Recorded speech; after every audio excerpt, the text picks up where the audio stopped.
सर्वोच्च न्यायालयाचा आदेश धाब्यावर बसू अशी वल्गना करत स्वतःची राजकीय पिपाणी वाजवणाऱ्यांनी आता आपली राजकीय पिपाणी गादीखाली बंद ठेवून झोपी गेलेत। मोठ्या बाता मारणारे जखमी गोविंदांना भेटायलाही येऊ शकले नाहीत, मात्र भाजपच जखमी गोविंदांना मदत करत आहे अशा शब्दांमध्ये सांस्कृतिक मंत्री विनोद तावडे यांनी मनसे अध्यक्ष राज ठाकरे यांचं नाव न घेता त्यांच्यावर चढकून टीका केली आहे। दहीहंडी खेळताना जखमी झालेल्या गोविंदांची त्यांनी मुंबईतल्या केएम रुग्णालयात जाऊन भेट घेतली, त्यावेळी त्यांनी हा टोला लगावला। सर्वोच्च न्यायालयाच्या निर्णयाप्रमाणे 20 फुटावरची दहीहंडी फोडली। न्यायालयाने दिलेल्या निर्णयाच्या विषयामुळे झालेली जागरूकता, त्यामुळे घेतलेली काळजी असेल।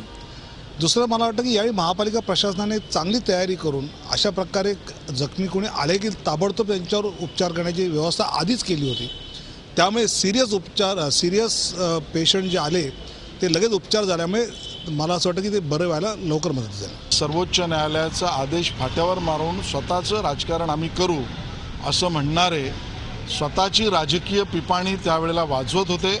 आज मात्र त्यांनी त्यांची पिपाणी गादीखाली बंद करून ठेवली आणि इथे कोणीही त्यांना भेटायला आलेलं नाही आणि त्यामुळे यापुढे सुद्धा त्यांना लागणारी मदत ही भाजप करेल।